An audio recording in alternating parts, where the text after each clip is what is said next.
We've all known someone that just seemed to be blessed with good luck. They always managed to be in the right place at the right time, and good fortune followed them wherever they went. But what if luck was not some random event, but something that we could actually create consciously? Join us today as authors Gay Hendricks and Kline break down the 8 secrets for intentionally changing your fortune in their new book, Conscious Luck. Hi, everybody. Welcome back to the Inspire Health Podcast. I was recently looking at a study that came up, and it was talking about anxiety and depression. And I periodically am looking through some of the different literature to see what's out there and what's coming up. And this was a study that was by Johns Hopkins Bloomberg School of Public Health, and they were showing that since COVID started, anxiety and depression increased by threefold. So they were showing that since April, our anxiety and depression in North America has increased 3 times. It's actually gone from 3.9% up to 13.6%. It's really pretty crazy. And I know everybody is under high stress and whatnot, but it got me thinking, just like, what else is going on? And I start to think then about what are some of the different factors that physiologically can start to play into it. And one of the things that has been directly associated with depression is low levels of a key protein called brain-derived neurotrophic factor. Now, this is interesting because when we think about brain-derived neurotrophic factor, we usually think about it as being important for the regeneration of brain cells and the survival of brain cells, and it helps us with memory and helps us with learning. And we think of it as wanting to have lots of that to decrease our risk for things like dementia and Alzheimer's. But it also has a very important role on lowering depression. Now, when you look at what actually causes your brain-derived neurotrophic factor to lower, some of the key things are increases in stress, increases in sugar, increases in social isolation. I would guarantee that probably all 3 of those things have substantially increased for people over this last chunk of time. Okay, so what do we do about it? Well, some of the big things that will help to raise your levels naturally: exercise. Start exercising. Meditation, very key. I would actually try and incorporate meditation daily. Deep sleep, sunlight, intermittent fasting is also a really powerful way to increase brain-derived neurotrophic factor. And then certain superfoods that you can add into your day that are usually fairly rich in key polyphenols that help to raise brain-derived neurotrophic factor. So I would start to incorporate as many of those as you can throughout your day, just to buffer what's going on in the external world so that we can build some more resilience and increase our mood. Now, one of the things that I take on a regular basis is the superfood called Organifi Pure. Now, I've talked about some of the Organifi products in the past couple of episodes. This one's a specific one that's used as a more of a cognitive enhancement lemonade. It's really tasty. You just mix the powder in with the water. It mixes instantly. But it's also got 11 superfoods and compounds specifically for brain health and mental performance. But it could also prove to be a powerful support against depression and anxiety because of the organic coffee berries. And organic coffee berries have these polyphenols that have been clinically proven to boost brain-derived neurotrophic factor by up to 142%. So this has been one of my favorite ones to start to incorporate on a regular basis for myself. I usually use it more specifically if I feel a little bit of a lull later on in the day, or if I'm just wanting to increase my focus, if I'm going to be doing a lecture or something along those lines. I just find it focuses my attention and improves my memory. So it's got benefits for lots of different things, but it's also got key superfoods like lion's mane mushroom, which has also been shown to increase neurogenesis in the brain. It's got baobab, which is an African fruit that helps with digestion, repairs brain cells. It's got apple cider vinegar, and it's really tasty. So if you want to go check that out along with some of the other products by Organifi, enjoy a 15% discount if you use the /code INSPIRE. So go to www.organifi.com/inspire and enjoy 15% off your order. All right, get ready for our next episode on how to consciously increase your ability to bring luck into your life. Welcome to the Inspire Health Podcast. Your life is about to get a whole lot better. Have you ever felt like you tried everything and yet still couldn't find the answers or the solutions that you were seeking?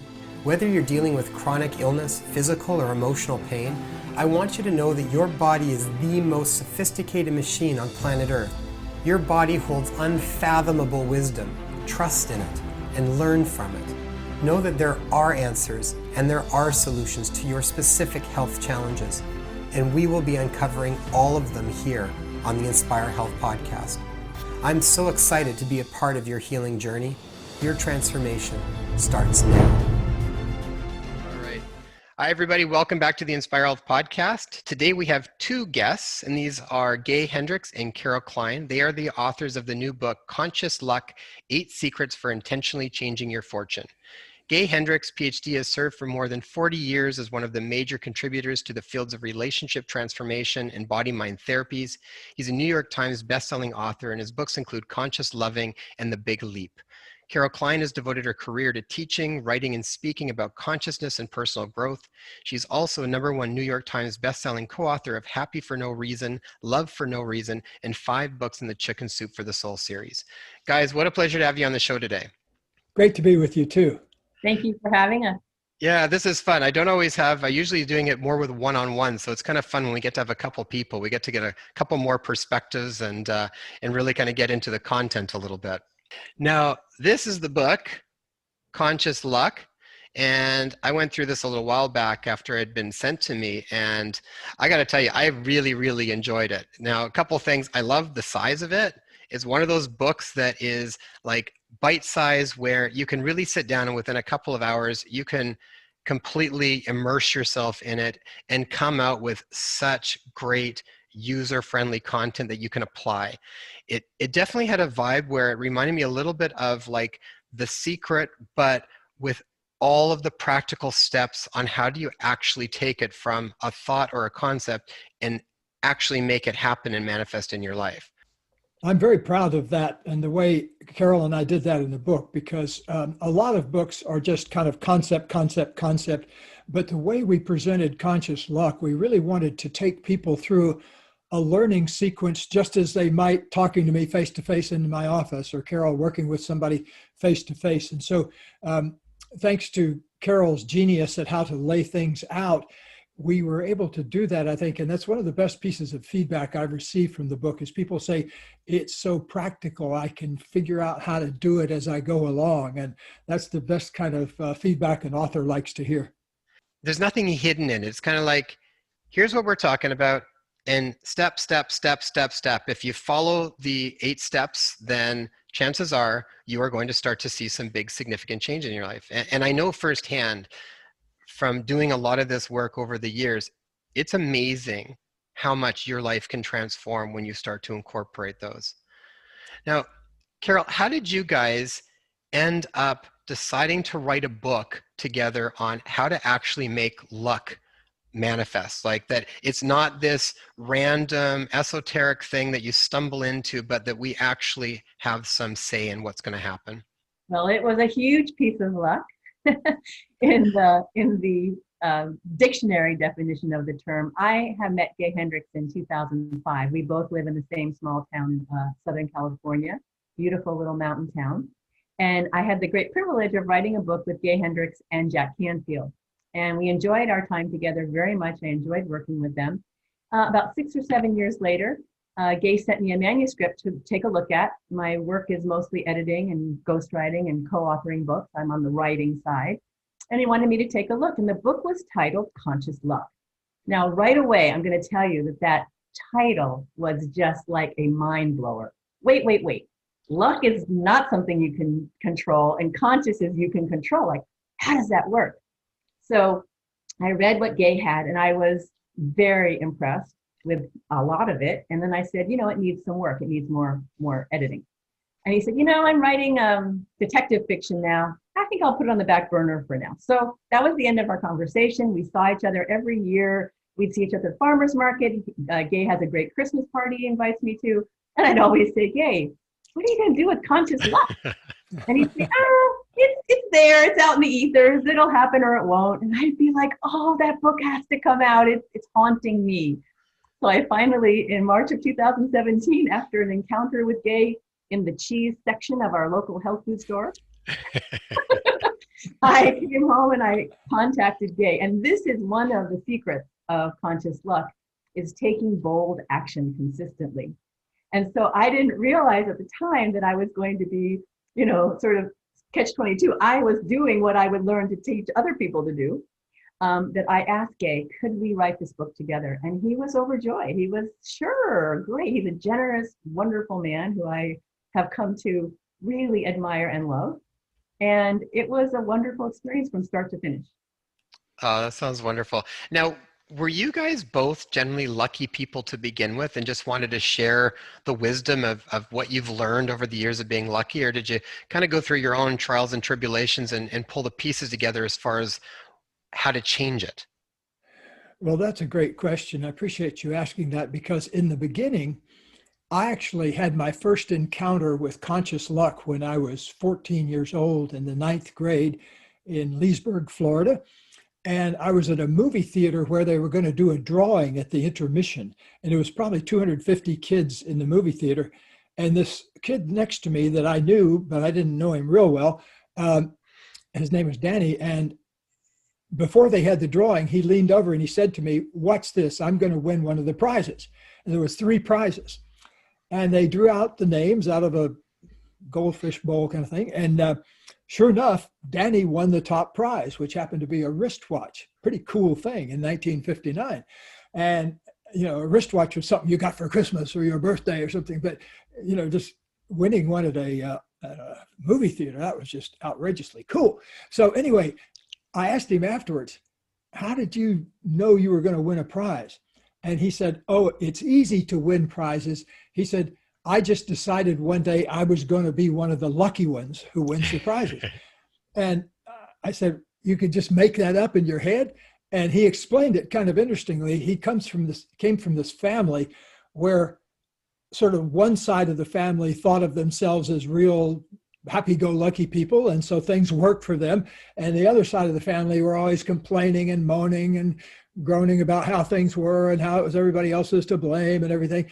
And good stuff didn't happen to them. And so Danny decided, I'm going to be one of the lucky ones. And in a way, it relates to what happened later, because I decided then I was going to be one of the lucky ones. And just to end that story, I had something outrageously lucky happen right after I made my decision to be a lucky person, because I found on the street a satchel full of, I didn't know what it was full of, but it turned out to be valuable coins that a coin collector had left accidentally on the street. And I was able to help return it to him.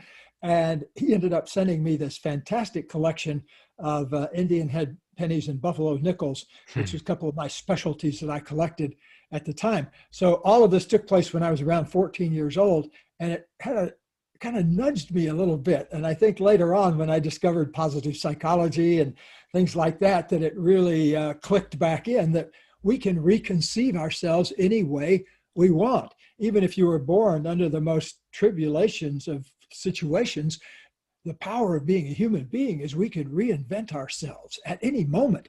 Our spiritual and psychological growth does not have to proceed linearly through time. It doesn't take you 6 months to change a decision about your life to be one of the lucky ones. That's a tenth of a second.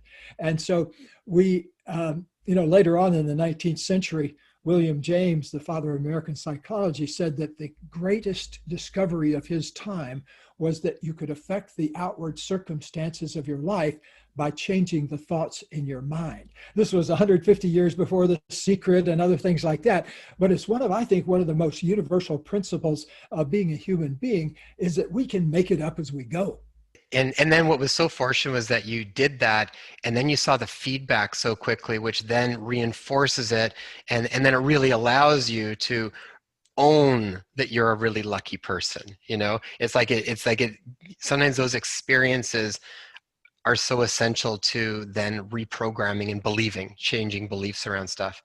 But what you mentioned is so powerful. It's like and so many people that I talk about bring this concept in different ways, right?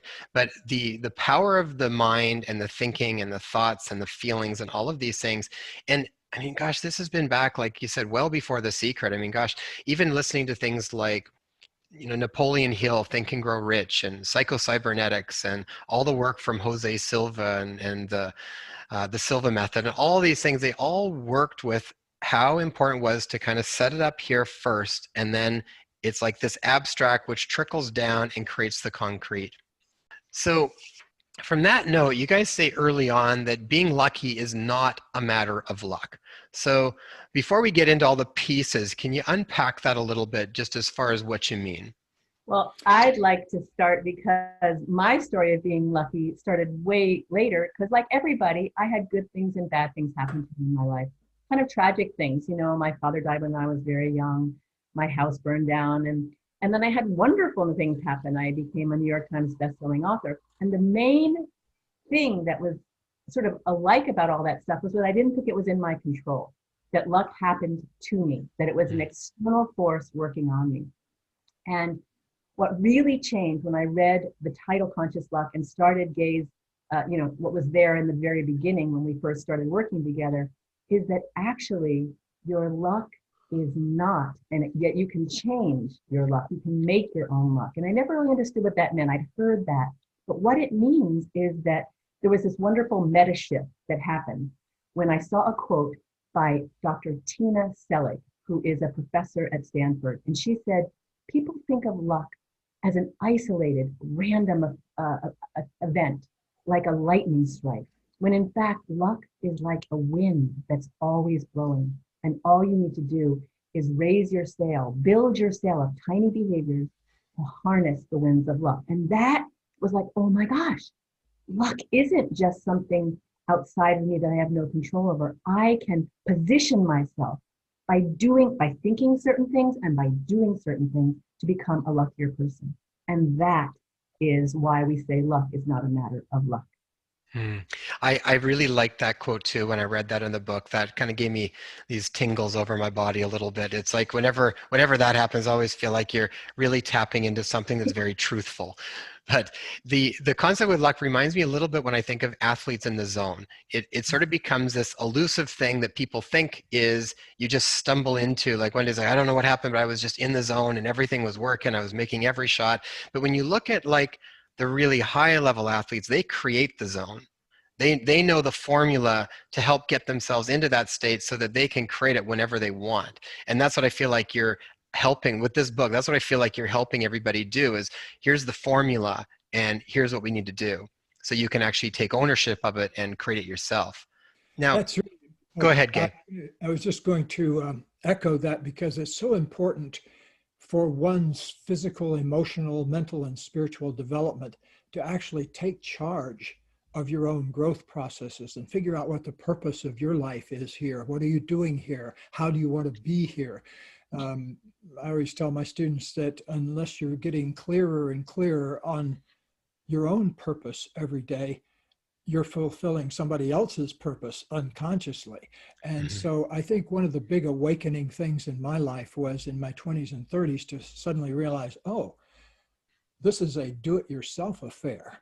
There's, in order to make the maximum amount of what we're given here as a gift, we need to get busy cultivating the soil, so to speak, so that things can spring forth of high quality. Because as a physician, you obviously know that it's the quality of the space we create inside on a physical level, on a microbial Emotional, level, mental, everything. The quality of that space that determines our physical health as well as our mental health.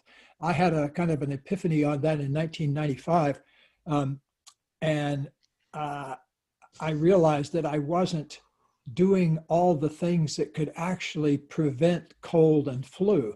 And I started religiously washing my hands 10 or 15 times a day and doing all the recommendations, taking vitamins and everything. And I haven't had the cold or the flu in 25 years.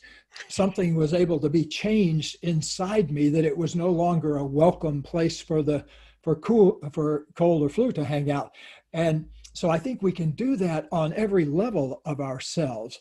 And that's why I appreciate your work too, because you go beyond the physical and really see the ultimate creators of ease and dis-ease in us. I mean, I feel like everything that goes on in our world is always a reflection for us to take that information and relook at it and make some personal changes around stuff. So even everything that's going on right now, I mean, there's a lot of opportunity within the chaos. And in a lot of ways, when you had talked about the importance of taking ownership for your life, and this is going to tie into the next question I have for you around radical change.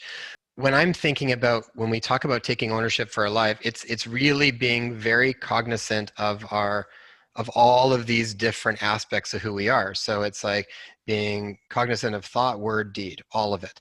And the more that I think that we are able to embody those things and reflect on them and be aware of them and have some introspection about all of that stuff, I just think that we're able to navigate our world, and then we start to be able to watch it, and then when we bring awareness to it, then we can make some changes to it.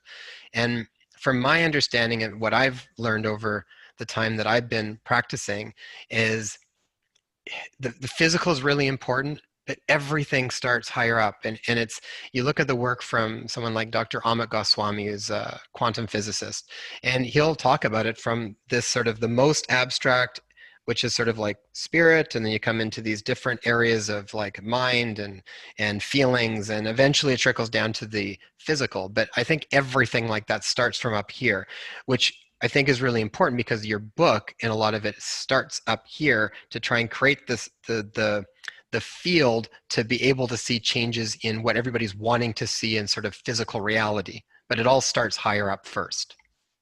I very much agree. I saw my first client in 1968 and my last one about an hour ago. And I can tell you in between, there was 20,000 people and every single one of them ultimately proved exactly what you're talking about.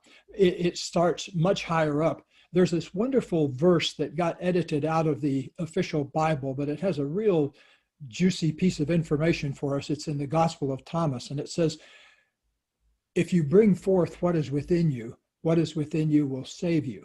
If you do not bring forth what is within you, what is within you will destroy you. And so over the years, I bet you have too seen many, many patients who were not thriving in their life and were creating physical difficulties in themselves because there was something they were not bringing forth, whatever it was, some creative aspect of themselves. Oftentimes it is that a Yeah. person has buried, or needing to get out of a bad relationship, or whatever it was not being brought forth and welcomed up into the light. And if we don't do that, then all manner of illness and dis-ease comes out of that at the emotional level and ultimately on the physical level. But I've seen the other so many times now, especially since the big leap, my book, The Big Leap, is all about bringing forth your genius zone and finding out how to live in your genius zone. And so I've had the rich opportunity to see hundreds, if not thousands of people do that over the last 20 years or so. And especially over the last 10 years since The Big Leap came out, I get email from people all the time that saying something like, there was something in me I always wanted to do, but I never thought I could do it. And thanks for helping me bring it up and do it, because now I feel a lot better. And so that's what I think the original Gospel of Thomas thing is talking about, that we've all got things we have within us that are aspects of what we most love to do, what I call your genius zone. And if we bring those forth, even if only 10 minutes a day you spend doing it, your life is very different than if you don't bring those things forth. And so I'm always after people to own more and more of what I think their natural gifts are. And one of the major natural gifts I think that we all have is the gift for luckifying ourselves, for making ourselves what we call a VLP, a very lucky person, just making that up as a brand new way you want to be. And then we give 8 other ways in the book of how to go about doing that to really lock it in. But ultimately, it starts with a shift inside yourself. Mm-hmm. Well, and Carol, one of the things that you guys say right at the very beginning, before we start to get into the different pieces, is you talk about how essential it is to be able to create radical change. So what exactly is radical change, and why is that such an essential part of this? It's almost like that needs to be something that people are prepared for in order to even get into the different 8 stages. Well, the word radical comes from the Latin root of the basis. It's something is very much at your core that will change.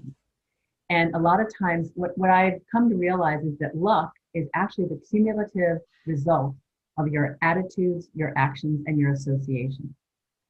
So for you to start, it's like the trim tab that Mr. Fuller talked about. One has to make a change. One has to concert your mind, your attitudes, your actions, and the people that you hang with towards one point. And that is not as hard as it sounds. What is hard is, and I love this, Gay talks about this, this is in the original manuscript that I was given in 2012, is this idea of commitment is not a once and done thing. It's a recommitment over and over, that most times a rocket or a plane going from LA to Washington, D.C. is off course 90% of the time. 9% of the time is constantly, finding its way. So for us, it's setting our course. So from the core of us, understanding that we are going in this direction, and then bringing everything, recommitting as we go. We're on course, off course, on course, off course, and just having that core decision of what you're going to do. Yeah, I love it. I remember doing a course with T. Harv Eker before with their company Peak Potentials, and they talk about ready, rather than ready, aim, fire, they'd say ready, fire, aim.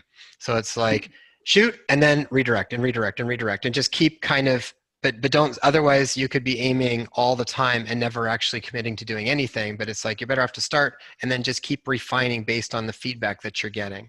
When my daughter was little, she was taking riding lessons, and the first time I took her, it freaked me out because she fell off the horse rather quickly, and she got about a quarter of a lap around with the trainer, and then fell off the horse. But the trainer was great. The trainer just had her right back up on the horse, and of course she checked to see if she was hurt or anything, but right back up on the horse, and away they went again.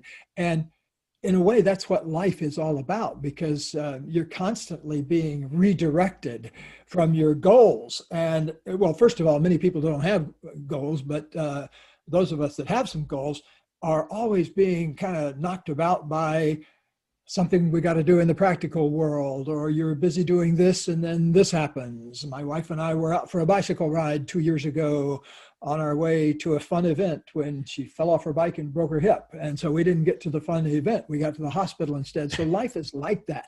It's responding, it's recommitting that makes more difference almost than the committing itself. You got to get started, but unless you're willing to learn from your choices as far as how you go, then you don't get anywhere. Because around here, when people come to take seminars, one of the first things we give them is what we call the openness to learning checklist. And it has 10 things you do when you're open to learning, and 10 things we've noticed people do when they're not open to learning. But the quality of life in many ways is determined by how open you are to learning. I always say that life is very happy to teach you the same lessons with the tickling of a feather, but if you're not paying attention, it will be happy to step in with a sledgehammer too. And I've had both kinds in my life, frankly, and more than once I've had the sledgehammer version. But as you kind of keep opening up your receptors to learn more and more about relationships and life and who you are, then you stop needing the sledgehammer as much. Mm-hmm. I fully agree. And I definitely find with some of that, it's like there is this constant aspect of surrendering to a bigger picture. And there's this idea of faith and patience that tends to go with a lot of this stuff. And then what I find is you kind of naturally open up to more possibilities within that infinite potential of possibilities anyways. And then you can sort of focus it by how you want to choose to think and feel about things. But what are the 8 secrets? So if we just break them down, we'll kind of unpack some of it a little bit, but what are the actual 8 secrets that we talk about? Well, I'm glad you asked that. How thoughtful of you. There are 4 foundational secrets, and then there are 4 daily practice secrets. And the first 4 are ways that we set up that foundation of that what you were talking about, the internal, the mindset. And that starts with the decision and the commitment to be lucky. That, and Gay talked about his experience and decide to be one of the lucky ones. And that is not everything. That is the most important one. And it is the sort of the one that opens the door for you to go through. It has to happen. And then you have to do the rest of them. The second one is to release your personal barriers to luck, the things that have been keeping you unlucky, mental conditioning, limiting beliefs. The third one, and this is a Gay special because it never occurred to anybody else because he's the most original thinker I've met, that you can take shame, that really destructive energy that we hold in our body, and actually transform it into a magnet for luck. The fourth one has to do with your goals. And these are sort of, you take your goals and you luckify them. You create goals that give luck a reason to visit, that give life a reason to support you in what you're doing. And so we talk about those those three requirements for luck-worthy goals. And then once you've got that in place, we talk about doing things every day. The fifth conscious toolkit is to take bold action consistently, like I did asking Gay to let me help him write this book. The next one is to find your lucky community. Find the people around you who are going to create luck, who are going to be your good luck conspiracy people, who breathe the same air with you. That's what conspire means, to breathe together. The seventh one is to be in the right place at the right time. And you do that by learning to read your inner GPS, your own internal, the things that'll get you to the right place at the right time. And the last one is practicing radical gratitude and appreciation. And those things, if you do all of those, we guarantee that you will be a luckier person. One thing I appreciate that the publisher did was put the list of them right inside the front cover there, so you can always have a place to flip back to. Yeah, I wanted to, Carol mentioned a couple of ones that I want to really highlight. The first one being the power of commitment. At some point, you really need to decide if you want to be luckier or not. And if you do, then to make an actual commitment to it, like being willing to be luckier as an entry gate, and then to actually commit to being luckier. Commit comes from an old two Latin words that means to come together and go forth with all your resources, to marshal your resources and step forth. That's to commit. And so to commit to being a luckier person is really an important step, because it announces to the universe and your own innards, it says, this is what I'm here for.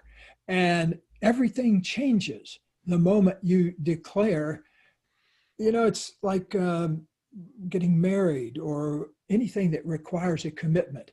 It's a heart and soul commitment, not just something that comes out of your mouth. To be meaningful, you really need to actually feel yourself committing to being luckier. That's an entry gate kind of thing. And Carol mentioned another one, the one about shame. That is so important, because every single one of us comes with problem emotions that are a problem for ourselves, that we have trouble dealing with or have trouble making use of in some way. So here's a new way to look at all of your emotions. I had this moment many years ago when my brother and I were cleaning out my mother's house after she passed away in 1990. And I was moving a picture frame to a box, and an envelope fell out of the back of it where it had obviously been stuck behind the picture. And it was dated 1945, the year I was born. And it was from my mother's church group to my mother. And I opened it up and started reading it, and it just melted my heart in a way, because it was this impassioned letter from the church group to my mother, begging my mother to come out of the house and don't just sit in your house feeling shame all the time. We know the birth of your son wasn't how you would have liked it to have been, but we accept you anyway.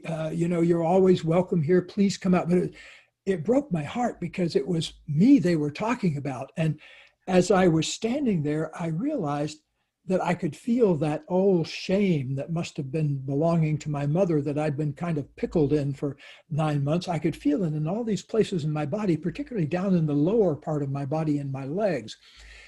And then this idea came to me. Well, how could I turn that into something positive? Now that I know where all that is, I don't want to just walk around feeling ashamed the rest of my life. What can I do with it? And it occurred to me, as a human being, we always have the power to reinvent ourselves. So why don't I rededicate that whole new field I was feeling in my body as an attractor field for love and luck? So here's a new, let's say I have a 160 acre spread I've got here, 40 new acres I can plant with sweet smelling clover or alfalfa. And so that was the first moment it occurred to me, and I've used it 1,000 times since with clients, but the first moment that occurred to me is one of the value of opening up and claiming our emotions is then being able to rededicate them to a whole other purpose. And so rather than just replaying something from the past, have it be about something for the present and the future. So that was a big breakthrough that we encourage for people, because not just with shame, but with fear and anger and other feelings that people struggle with, open up and turn them into an attractor field for luck. Hmm. I really love that. And the exercise that you guys go through in the book is really great. And it's, I mean, it feels so on par with other work that I've done around that too. And you know, I talk a lot about an old teacher of mine, Dr. David Hawkins, who wrote a book called Power versus Force, and he was one of my main mentors for quite some time. Yeah, it's he's I've met David, yes. yeah, really, really wonderful, wonderful, wonderful human being. But he would talk about consciousness, and shame would be right at the very bottom of the scale of consciousness. And in the idea of power versus force is that when you're in a really low attractor field, you don't have a lot of power to change your life. And as you move up the scale, and it's not that better or worse, it's just a frequency field, but it's Vibrational like, frequency. but there's not a lot of power to make change, and shame is about right at the very bottom of that. So I really love when I read that one around transforming shame into abundance. I'm like, that's a really, really important piece for people. And bottom line is, at some point it's like you just have to work with it. We did a bunch of work with Dr. Peter Levine, and he was working a lot with the First Nations group. And what he found was that shame was very transgenerational. So working with some of the people were carrying shame from multi-generations of whatnot. And what would happen would be, when that person broke the broke through that, dissolved it, sat with it, and all of that work is touching in on the feeling sense of these things, getting out of the storyline of it, letting the body literally just diffuse. And in a lot of the Buddhist texts, they would say, if you stay with the sensation without the storyline, you naturally fall into these fields of openness, awareness, and warmth. They're waiting for you. But the intense emotions are usually the ones that are actually there to guide you back to it. And so the exercise you do very much reminded me of some of that. And again, I think what is so powerful is when you were talking about how you can basically reclaim your life in some ways when you break through some of those things. What you're also doing is that you are changing it for the next generation. Like, we know now that these things literally are epigenetic. They are passed down in an epigenetic way. And if you can dissolve them, then the next generation, if you conceive, you're breaking that pattern. So after doing some of that stuff, I remember my wife and I, before we had kids, it was like we really went through and said, what are all of our issues? And not that we got all of them, but it was like, you start to pull out some of the big ones. And the idea was to work with those things and dissolve them so that they weren't going to be part of the genetic makeup for our kids when they come in, so they won't have the same intensity. So it just made me think you can dramatically change your life, and you're setting the stage up for the next generations to break some of these cycles. That's super important. I really appreciate you highlighting that. Peter's a good friend of ours for many years. I admire his work tremendously. One of the things that's very clear as you begin to do deeper and deeper and deeper work with people is that it's that moment you're talking about of transcendence where you allow yourself to experience something. Mhm. And that is a gateway to your genius. And I think that we need to make better, at least something that you could easily teach in the first grade and the second grade, to help children learn that. The other thing I want to mention is that we need to think of ourselves as a transgenerational transmitter also, because when your grandmother was pregnant with your mother, you were already an egg inside your mother at the time when she was a fetus inside your grandmother. So I always tell my students that when you take your first conscious breath, whether it's 24 years old or 34 years old or Mhm. 54 years old, you now have the opportunity to do 3 generations of work. Yeah. And the payoff for that is that you get to own 3 generations of pent up creative energy. So now in your life, by claiming all of those generations, you're not only making a commitment to the future, but you're also clearing stuff from the past. And that's, I think, the ability to learn how to feel more and more of yourself. Um, Oftentimes, we need to remind people what the payoff is, which is to claim more and more creative energy. Yeah. Because there's nothing on earth that can't be transformed with the application of consciousness and love and creativity. And we have a lot of stuff that needs transforming right now. I so agree, and I feel like creativity, when stifled, is at the heart of almost all illness that happens. I think even when you look at some of the work from like Alexander Lowen and bioenergetics, a lot of it was around that creative energy and the experience of even pleasure in that idea of how it's related to creativity. It's this expression, and when that expression gets stifled, we run into a lot of troubles. So many, I mean, I love talking to you guys. There's so many pieces that I could talk to you for hours, I think. Now, let's move to the next one there. And we talked about the barriers to good fortune. Now, one of the problems I think that happens with this is a lot of people don't even know they have barriers to good fortune. It reminds me again when I did the first work with T. Harv Eker, and you have to figure out your money blueprint, and you're kind of going like, what's the deal with all this stuff? And then as you start to do some inquiry, you start to then figure out what some of these things are that you had no idea were there to begin with. So where do you start with the barriers to good fortune, and how do you actually start the process of trying to release some of that?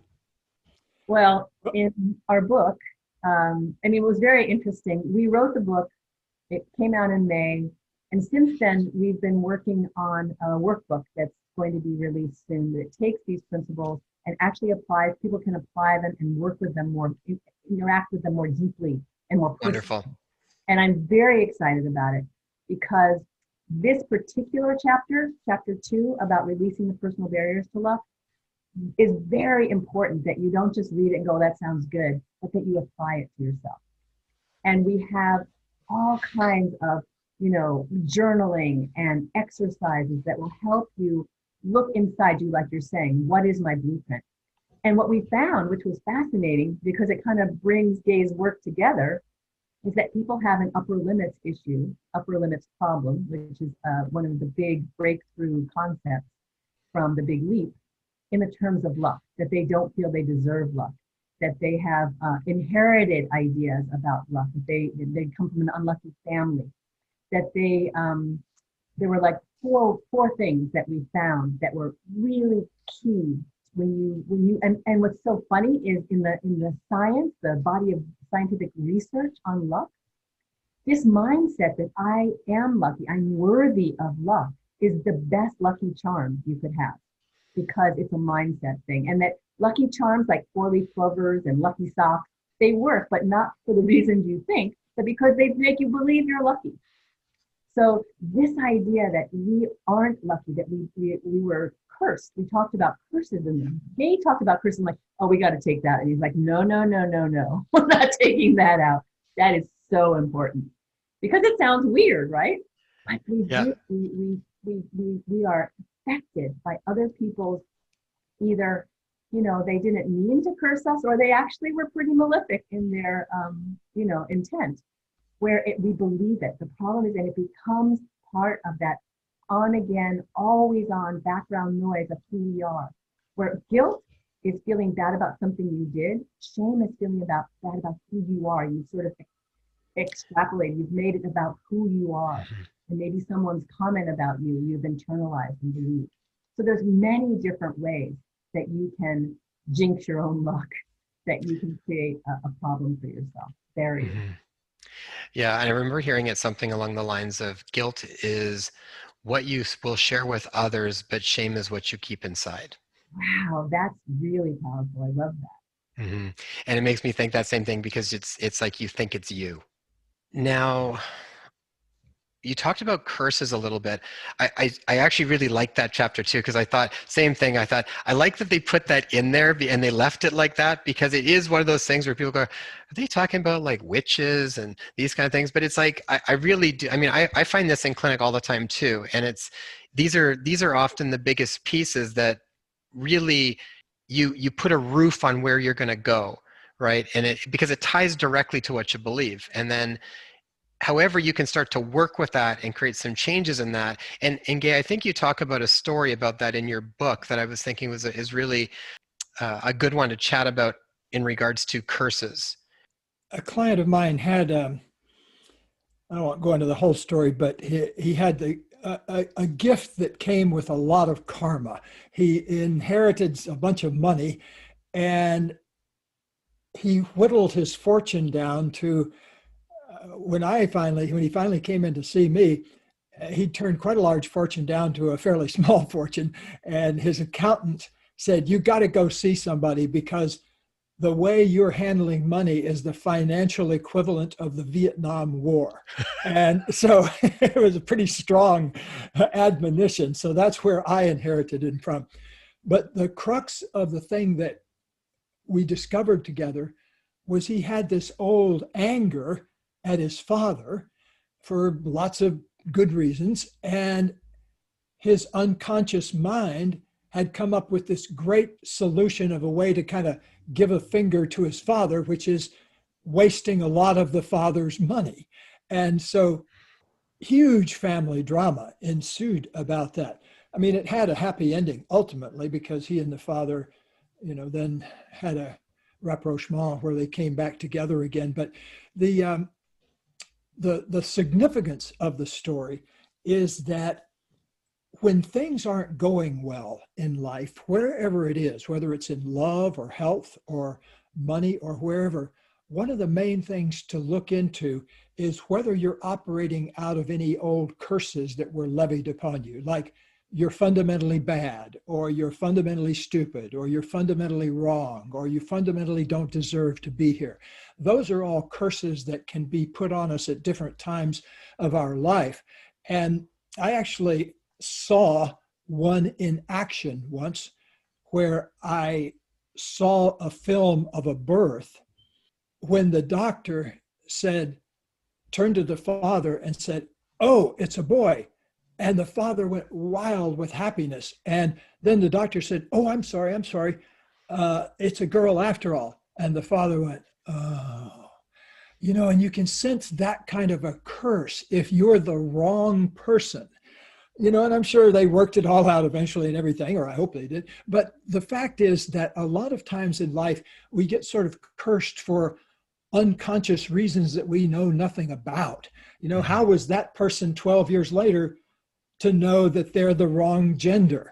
That was the original take on that person's life. So we need to always be welcoming in information and about ourselves so that we can move past those old negative programs that have gotten installed at us at different stage. I knew Alexander Lowen quite well, and he broke it down very often into developmental stages.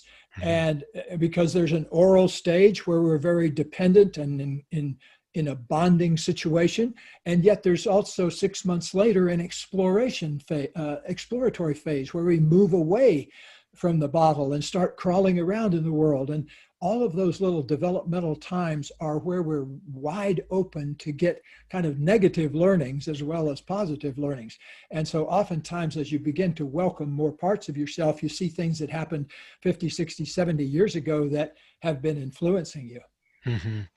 Yeah, I really liked reading that stuff about the developmental stages. I know that's a little bit of an aside, but what it helps me look at too is that at different fundamental stages that well, I should say that work was tied with some other work that actually related with the chakras and stuff and what we're supposed to be experiencing at different points of development. So when different chakras are more active, that you will see certain behavior. And what a lot of times happens is that as parents, we usually try to shut down that behavior because it's either not appropriate or it's not whatever from our upbringing. But sometimes then we actually create blocks in those areas at that time that often then have to be corrected down the road sometime. Carol, you guys talk about the importance of setting goals, and there's umpteen million books on setting goals, and it goes everything from making very practical goals and very steps to making elaborate goals that create like a very, big excitement inside your body. I mean, in order to try and create more luck, how should one start to set up goals that are going to work for them in that regard? That's a wonderful question. And, I'm a big goal person. I've always, had day planners and goals and monthly goals. But this was a totally different take on goals. And what it has to do with, is giving luck a reason to visit, is luck chases worthy goals. So how do you make your goals luck worthy? How do you make them so that luck is interested in helping you? Mm. There are three basic requirements. The first is that this goal is meaningful to you, that it means something to you, that you would feel like it was worth doing. At the end, it lights it, it's definitely part of your purpose on the planet. The second one is that it lights you up, that you love it. It helps you do what you most love to do, either the process of the goal or the affect the goal of the goal, the outcome of the goal. So you have meaning and you have total desire, joy, want to do it. And the last one, which is very interesting, is that it actually helps other people. It has an altruistic, at least it doesn't harm. At the very least, it harms no one. And at the best, it helps other people. When those three factors are part of your goals, then you will have much more support from people around you and support from what we would call the universe, that you're in sync, you're aligned with the actual forces that govern the universe. And those, in fact, will help you to get to your goal. Hmm. Yeah, I love it. I love the way you guys broke those down because I think they're so important. And I feel like if people can actually allow themselves to start to connect with what I mean, this is the whole purpose of the Inspire Health podcast. It was to me, it's like when you genuinely feel inspired, it's a very different sensation, and even action. Inspired action is very different than motivation, is my idea. It's almost like I feel like motivation, you're trying to push yourself with will to get up the mountain, where I feel like inspired action is like you're being pulled up, right? It's almost like you doesn't mean you're not going to do the work, but you almost cannot do the work because it's exciting and it rustles up all of those powerful creative energies inside your body that you just need to outlet. So in my mind, when you connect to something that's really meaningful for you and lights you up, you're doing a few different things. You're changing that electromagnetic field that is going to interact with ourselves and the world around us. And sometimes I think for things like luck, if you can if you can get out of trying to make things very physical all the time and think about things in terms of like energy, frequency, vibration, the world becomes much more simplistic in a lot of ways. You think you're creating literally a different electromagnetic field around your body, which is now going to interact with like types of forces. So the way you describe it, I think, is absolutely essential to allowing luck to come and play with you. I thought it was a really playful way you guys talked about setting up goals and doing that. So yeah, wonderful. And we're going through little pieces of it. It's like ultimately every chapter has exercises within this on what to do to really bring it home for the individual. So we're giving you a little taster of it, but when you go get the book, it's an easy read, and it's like you sit there with a notebook and work through each chapter. And I'm excited for when you guys put out your actual notebook because it's going to take that to a whole nother level. It's really, really exciting. Now, you guys talk about the importance of bold action. And in order to create bold action, what is the number one obstacle that people need to overcome in order to do this? Well, Fear. I want to, yeah, fear is the main thing, and I want to jump in also and say a couple of things about the fears that I was documented in the Big Leap, because underneath all of the upper limit problem, that tendency to sabotage ourselves, what it's really driven by is some kind of fear, and there are only a handful of fears that really make a difference. One of them is that fear that there's something fundamentally unworthy about me. That's probably the most biggest one I encounter when I work with people. Hmm. But there are other fears, like the fear of being disloyal, of leaving people behind, and that kind of thing. So, but fear is the main thing. And the beauty of fear is that we can transform it by loving it as it is. You can't make fear go away any other way, because if you try to repress it, it kind of leaks out in different ways. And if you try to express it, well, that doesn't really make it go away either. I mean, you can talk about it and everything, but what really makes it go away eventually is to love it and accept it as it is and be open to learning from it, because it has lots of juicy messages in it. Once we begin to listen to our emotions and feel our emotions, they come with great wisdom to them, but we don't get that wisdom until we open the gateway to them and begin to learn from them directly. Yeah, and I was talking to Paul Selig the other day, and he was talking about the difference with fear and prudence. And I thought that was actually a really good way that he broke that down. So it's sort of the idea that there is prudence, like, yeah, not a good idea to walk on thin ice, right? But that's not really fear. Fear is more the stuff that we've almost overindulged in, that are more patterns that are coming up a lot. And what I think with fear too is, it's like fear's such a good teacher if we can use it as a teacher, right? Because it will shine a light on so many different things, and it comes up, I mean, in massive abundance right now for everybody. So there's a lot of opportunity a lot of times throughout the day to sort of ask ourselves, what is fear trying to teach us, and then how can we work with that? So how do you actually then start to get past fears? Because I mean, they can be crippling for a lot of people.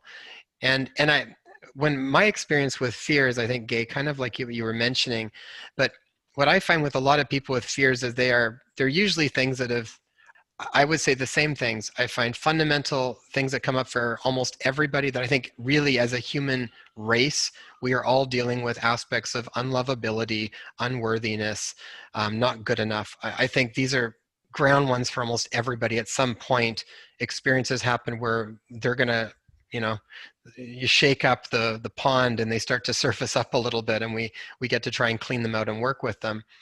And I usually find they are so related to things that happened early on, that with a very small tool belt that we had to deal with certain situations, that we almost have to have a conversation with our child self, that, you know, almost like appreciation, like, thank you for doing the best you could at that point in time.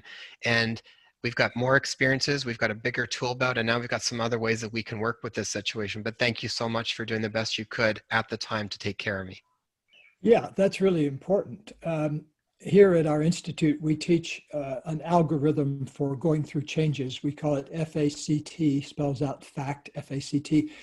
The F stands for facing, because the very first thing you have to do with fear or any other emotion that's causing you ripples inside is to face it as it is. And the second step, the A of FA, is to accept it. So it's one step beyond facing it, is to actually welcome it into yourself in a loving way. The C and the T, the FACT, the C stands for choosing, because most of us we can't really make choices until we've let ourselves feel how we authentically feel. It's like David Hawkins would say, you know, if you're coming from shame, that's going to create more shame out Yeah, there. the And lens you sort just, of see the world with.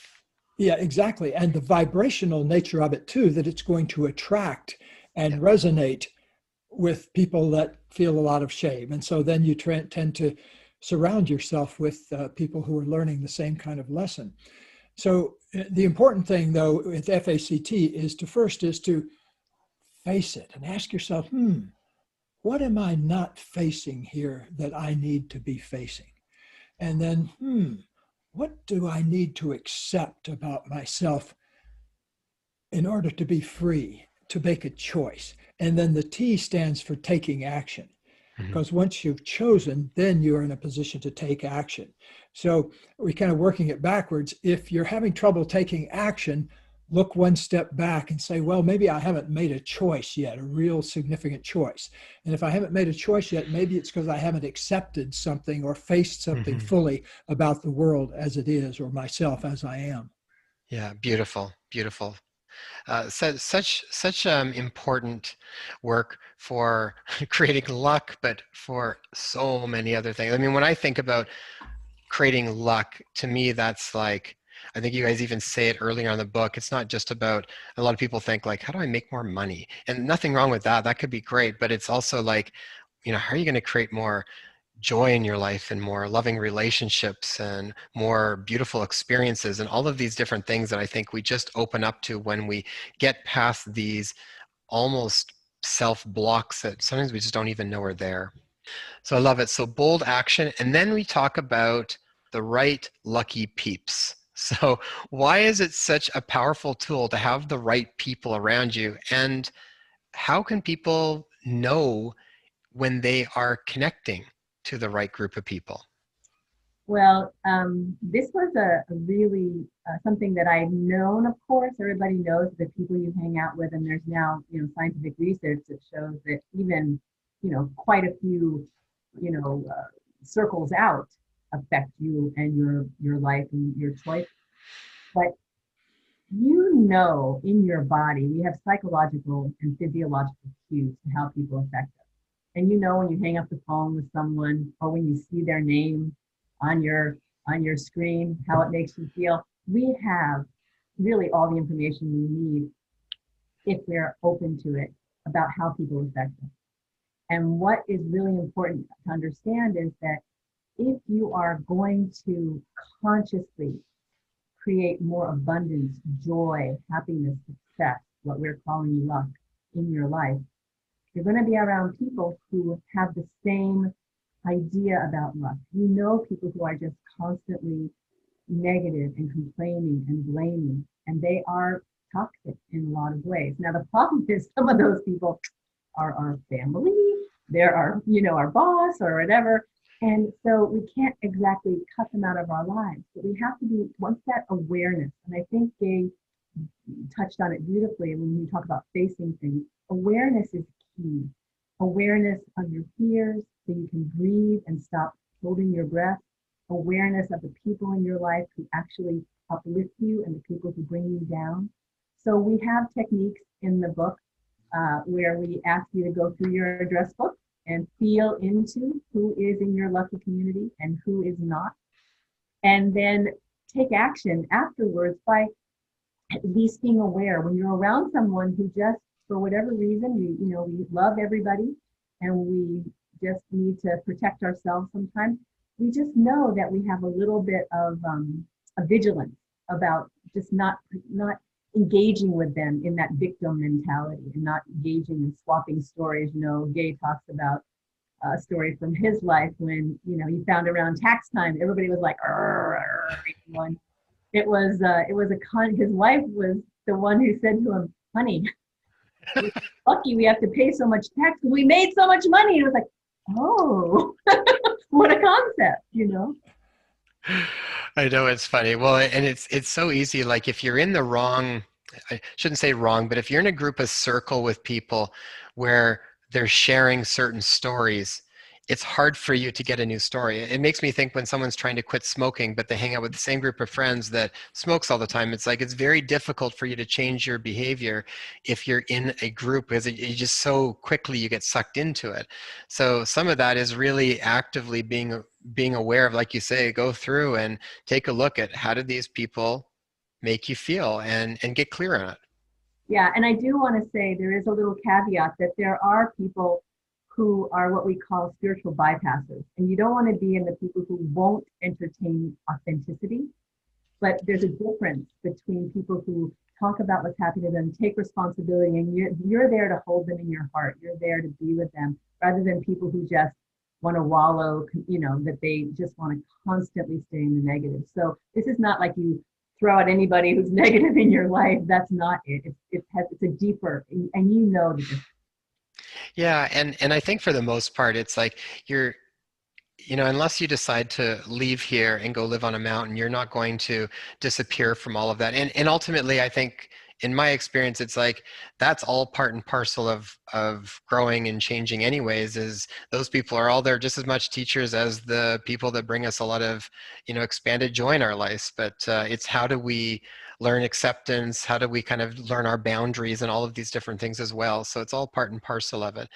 But when people say, especially now, because this is a good time where a lot of people are not able to actively go out and find their group. So what are some other ways that people can start to actually find their groups and spend time with them? Because it really does make a difference. I know for myself, even if we're in a place where I don't really have access to certain people, so sometimes my groups becomes talking to people like yourselves, and it becomes reading specific books. It's almost like, where am I drawing my attention to that's filling me up in the ways that I'm wanting to be filled up? What is your experience with that? What are some suggestions? Well, I think what you just mentioned is important, that technology, take advantage of technology. Like I have one client who's a member of 40 different WhatsApp groups, with people all over the world that he's met in the whole 65 years he's been out there. And so, that's a great way to stay in touch. And so I think technology is a wonderful thing from that standpoint. Um, I'll tell you, just from a practical standpoint, also, uh, Katie, my wife, and I, we've worked together for the past 40 years, and she more runs our institute and does a lot of the trainings and that kind of thing. And one thing she's telling me is that the virtual age is so much better in a way because it allows her to work with students. Like she's got a class that she's teaching this afternoon that has students in Europe, Dubai, India, South Africa, Australia, New Zealand, all over the world. People get up in the middle of the night or wherever it happens to be. And to me, that's just incredibly good news, that Hmm. because I can remember my first book tour was me and my girlfriend back in the 1970s in my VW bus, driving around from a bookstore to radio stations and dressing in the VW bus and everything. So I think it's almost easier these days. But also we need our hugs too. If somehow you got to figure out how to get your physical body somehow loved up and stroked, and do that for other people too. Yeah, I totally agree with you. You kind of want to have both pieces of it. And right now, one thing that I do think is nice for people is, and I think you guys have this as well, is like you've got groups, like you can be a part of like tribes, so to speak, where you can, and I feel like also with this type of work and any work that's really around personal growth or spirituality, it's like being in spiritual community is so important. So being in that sort of group is what keeps things going. Last question before we move on. Radical gratitude. And I like the term radical too, because it kind of means like we need to get at it really quick here, cut to the chase and start. So last part of that is, well, sorry, let me say one thing prior to that was the instincts and the gut intuition.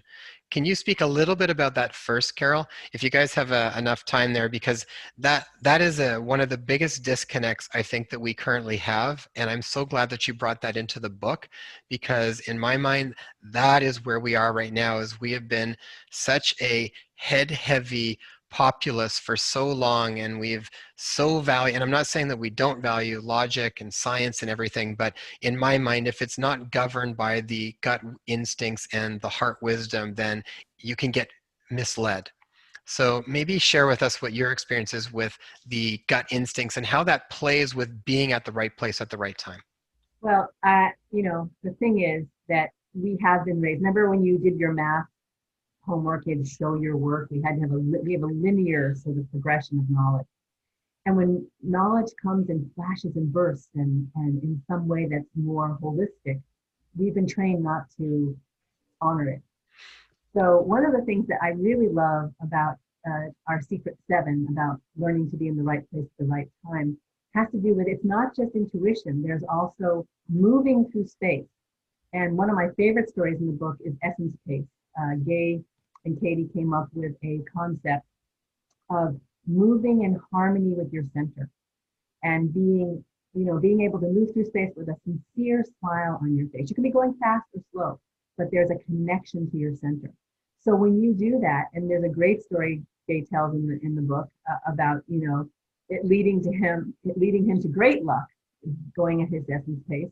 So we talk about that. So moving, actually physically moving, where you're in the moment, not ahead of yourself worrying, not behind yourself grizzling about something, but right present where you are. That will help you be in the right place at the right time. Also valuing your own internal values, your standards, your ethics, that will be your moral compass. I mean, we actually call it a moral compass because it directs you to where you should be. And then the last piece is that intuition, that we do have this still small voice inside that knows things before our mind knows them, and learning to tune into that. And in the workbook, we have wonderful exercises to help you find a way to, tap into that intuitive sense, and exercises you can do which will really help you make that something very everyday and very useful to you. That's wonderful, because I feel like a lot of times people have been... Sorry. I'm holding up, for those of you that are just listening to this that aren't watching it, I'm holding up a bumper sticker that one of our assistants, Alessandra, brought in a while back. And it says, if you're not in awe, you're not paying attention. You were talking about radical gratitude. Well, like, I forget what poet said it, like, you're either walking through the world in a state of gratitude or you're walking through the world in a state of expectation. And boy, pick one. I'd much rather walk through this world in that state of radical gratitude, saying, okay, I appreciate what I've got right this moment. I'm breathing the air of planet Earth, and I'm the only one of 8.9 million species on this planet that can sit here and talk about conscious luck. And, the kind of things that are worth celebrating in this very moment right now is what we're talking about radical gratitude. Yeah. And it really is just retraining that. It's like, I feel like that's actually a very natural aspect of people. And sometimes if you are outside of the stressors that are pulling you down, you can connect to it a lot more easily. Or if you get out in nature, you can connect to it a little bit more easily. But then it's got to become a practice and a choice, because you can take any situation. It's so easy to pick what we don't like about something. And in some ways, we're a little bit wired like that, sort of nervous system wise, to look for what is dangerous and what is a problem. And we have to spend a little bit more time to reprogram that, to start to look for things that are more, that we can be appreciative about. I'm a big proponent on gratitude. One of the books we wrote years back was Letters That Move the World, Intentional Acts of Gratitude. And it's around trying to create a movement of people to do that, and going through process to get to that point. But what is probably the most practical way to help people start to embrace that practice? Well, I also want to let you know that I'm getting beeped by increasingly frantic people that tell me I'm supposed to be someplace else about a minute ago. And so I didn't count on budgeting this quite amount of time. No, we've been going over here. So Gay, if you need to go, you can feel free to head off, and then I'll finish with Carol if Carol's got another minute, and then we'll bring awareness to where we need to go. Okay. Bye, Gay. Right. Thanks so much, Gay.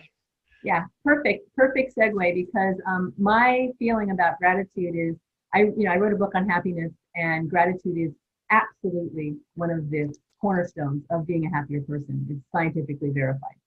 But there's this wonderful practice. Radical gratitude means being grateful even for the things that are challenging. That is what makes it radical. And I, again, am a very huge proponent of not stuffing things and not sort of trying to be Pollyanna and silver linings and count your blessings when you have something that upsets you. So I love this practice of radical gratitude that actually came to me from a blogger in Canada, in Alberta, named David Kane, and he has a wonderful blog called Raptitude.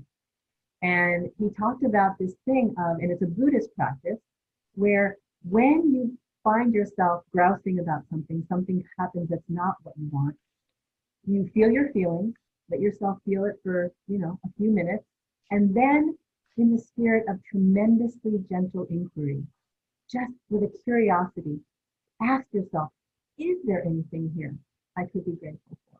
And you may or may not find anything, but the actual allowing yourself to look, to release your grip of victimhood, even for that few seconds, will change your perspective. And in the workbook, I am so excited about the workbook, as you can tell. We have a radical gratitude worksheet, which will help you get from your authentic feeling to any feelings of gratitude that will turn it around. So radical gratitude is, if you can learn just one secret to being lucky, it's radical gratitude. Mm-hmm. Because you feel lucky. We posit that it's more important to feel lucky than to be, quote unquote, subjectively lucky, because people who are lucky and don't feel lucky. Are they lucky? We say no. And people would think, oh my goodness, they're not very lucky with this, and they feel lucky, so they are. Well, and that makes me think you've embodied luckiness, Absolutely. like you're feeling it. And to me, it's like, that's what it's all about. It's like, we've got to be able to feel more completely. And when we do, I feel like that's when all the magic really starts to happen for things. Yeah. And it goes right back to the beginning where you committed to luck, when you can't find a silver lining and your radical gratitude doesn't work, lucky people stay resilient. They have a buoyant spirit.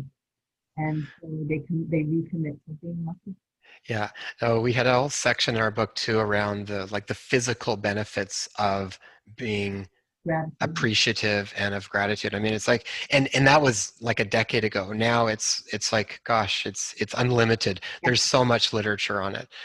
So Carol, where can people go to learn more about the work that you and Gay are doing, to get the book? You guys have a lot of other support for people too. I was noticing you've got lots of different e-courses, and you've got groups where they can meet and become part of a tribe, which I think is really, really important. I think that being in like-minded community is what often gives people the next level of being able to just stay the course, right? It's not enough. Knowledge isn't enough. You have to have association. Yeah. So consciousluck.com is the one-stop shop where you can go. You can purchase the book on whatever vendor you want. And then when you come back to consciousluck.com, we have tools. We have a self-assessment tools to be very helpful for you to see where your conscious luck journey might need more focus. We have meditations, activation meditations. Gay and I both recorded them, morning and evening, 3 minutes, no big deal, that will help you set your affirmation for the day, help you to set it in your subconscious at night. We also have a Conscious Luck Global Community Facebook page and a Conscious Luck page where every day we post some tip about Conscious Luck. We also have newsletters, and where the very, very first people will find out about when Conscious Luck Workbook will be available, and the e-course, which will be coming in February of 2021, Gay and I will be doing an advance. So basically there'll be a 3-step process: get Conscious Luck, do the workbook, and then get on our Conscious Luck e-course for everything. And Gay has his own website. I have my own website, but for Conscious Luck, it's consciousluck.com. Wonderful. And then just watch your life start to change. Wonderful. Carol. Talking to you, James. You are really a very high energy person. I very much enjoy talking to people like yourself too. I really, really am glad that Sarah passed along the information. And once again, Conscious Luck, go check it out. I'll have links to everything in the show notes so that people can go right to those sites, find all of your information. Well, that was awesome. Thank you so much for taking the time to invest in your health and well-being. Since this podcast is brand new, Reviews and subscribers are so vital for us to get off the ground and share this really important information. So if you found this information valuable, please post a review and subscribe to the podcast so you'll get our newest episodes. Also, if you know of someone who would benefit from this, please share it with them. You can also find us on Instagram at #InspireHealthPodcast. If you have a question that you'd like to be addressed, direct message me on Instagram or leave a comment on one of my posts. I would love to hear from you. And you can grab our show notes and free resources for each episode at inspirehealthpodcast.com. So be sure to go online and check it out.